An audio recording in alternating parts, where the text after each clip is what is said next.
This is the largest weapon the world has ever seen. This is the size of a tank. That's a human, and this is the size of the weapon's ammo. The Nazis called it Heavy Gustav.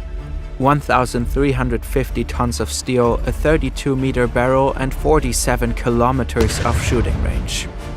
It took 4,000 workers just to set it up, and another 1,500 soldiers to operate it. We dug deep into the archives to bring you the story of this monstrosity. A megalomaniac weapon commissioned by no other than Adolf Hitler himself.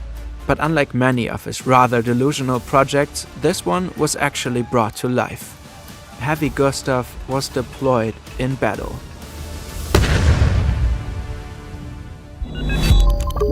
Burn.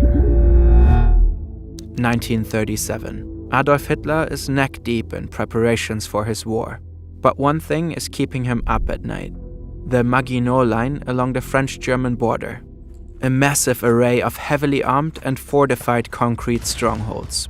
To break through the solid line of defense, he needs something new, something big. So he orders Krupp Steelworks, the weapons forge of the German Reich, to build the largest cannon the world has ever seen. Hitler wants it to be ready by 1940. The project is top secret. Under no circumstances must the plans fall into the hands of the enemy. Internal documents refer to the cannon only as the Gustav device. Choosing cute names for heavy artillery is a long-standing German tradition. Other examples are Karl Morder or Big Bertha. Spring 1940. Hitler is eager to finally invade France, ideally with his new superweapon leading the way. But Heavy Gustav is not ready yet, and the Führer is furious. In the end, the Nazis decide to bypass the Maginot Line altogether by invading France through the densely wooded Ardennes in Belgium. A year later, the cannon is finally ready. It's a railway gun, designed to move along twin sets of parallel tracks. It weighs 1,350 tons and rolls on 40 axles and 80 wheels. It stretches nearly 50 meters long and stands as tall as a 4-story building. Its caliber has a diameter of 80 centimeters. The ammo shells weigh up to 7 tons each. This is one of them, a tank-busting projectile capable of tearing through 6 meters of reinforced concrete. And this is you working on a beach with AnyDesk. AnyDesk is a remote access software that lets you connect to your computer from anywhere, securely, smoothly, and quickly. It literally feels like you're sitting right at the machine. It's ultra fast with near zero latency, so there's no annoying lag. File transfers happen directly, no cloud delays, no middlemen. It works on almost everything: Windows, Mac, Linux, iOS, Android, etc. And with 99.98% uptime, your connection is rock solid no matter where you are. You can troubleshoot your grandma's old PC, transfer files, or say, remotely edit. That's how we use AnyDesk. It's just a game changer when you need a powerful machine for your work but want to chill here or here or here for a change. The applications are limitless. Try AnyDesk today. It's completely free for personal use. Just go to anydesk.com/fern or scan the QR code on screen. Okay, back to Heavy Gustav. Tests are run to probe its unprecedented destructive power. Each shot leaves craters up to 32 meters deep and just pulverizes massive concrete walls. But by the time the cannon is ready, France has already fallen. Fortunately, at least for Hitler, there's still another battlefront. 1942. The Nazis have conquered vast stretches of the Soviet Union as part of Operation Barbarossa. But the Soviet forces are still fiercely holding on to one particular place, Sevastopol, then known as the world's strongest fortress. The city is defended by over 100,000 Russian soldiers, shielded behind 5 meters of concrete walls or hidden in bunkers buried 30 meters underground. Hitler desperately needs a win. And Heavy Gustav could be the key to breaking through. But getting the massive cannon onto the battlefield is no simple task. Gustav has to be disassembled, loaded onto 5 separate trains carrying a total of 100 cars, and dragged through Poland. Once it reaches the front, the next challenge is finding the perfect spot to set it up. Reconnaissance planes are sent to scout the ideal firing position. It has to be far enough from enemy artillery to stay out of range. Eventually, they settle on a site about 25 kilometers from Sevastopol. Setting Gustav up is no small feat either. Soldiers have to lay 1,200 meters of railway tracks. And there's a unique challenge, the so-called firing curve. The barrel itself can't be rotated to attack new targets. Two massive diesel locomotives have to carefully shift the entire weapon along the tracks to adjust its aim. Secrecy is critical too.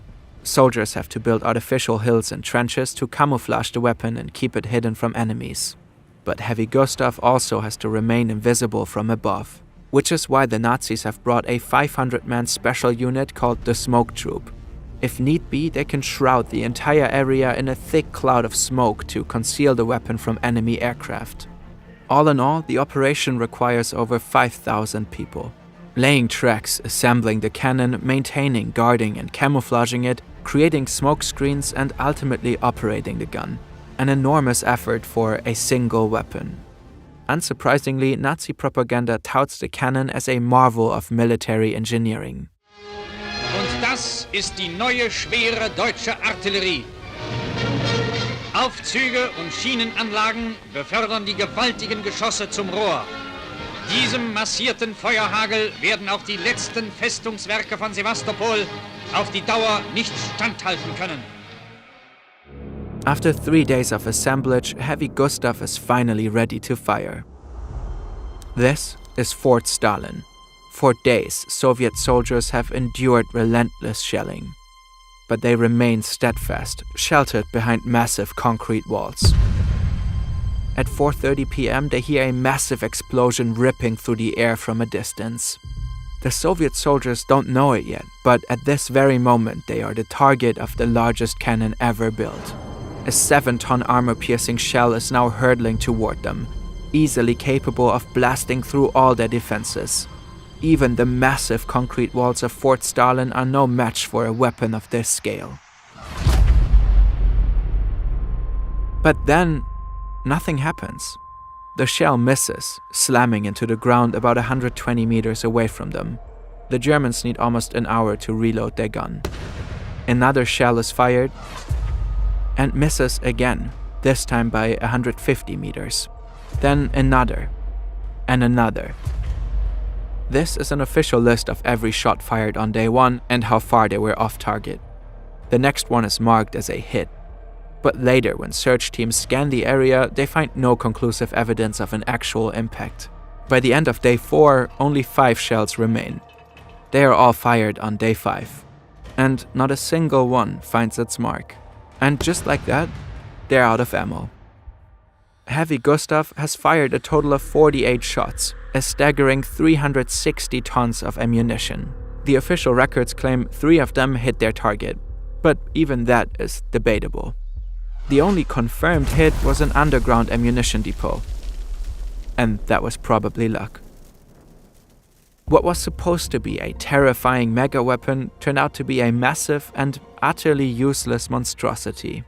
There had already been doubts about the cannon's accuracy before it was first deployed.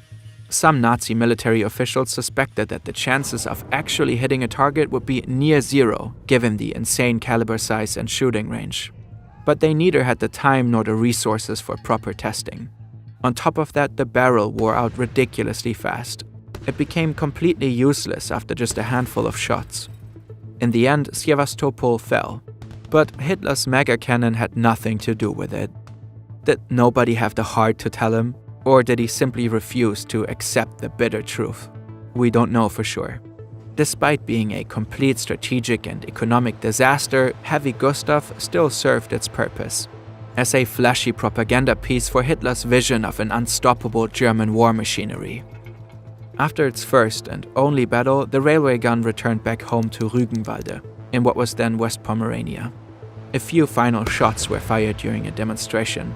Hitler himself was there to witness his masterpiece in action. When the Nazis lost the war, he personally ordered the cannon destroyed so the miracle weapon wouldn't fall into enemy hands. Which was probably a complete waste of time. Oh, and if you ever wondered what it would look like if you were to fire Adolf Hitler 15 miles across Crimea from a 100-foot-long cannon barrel, well,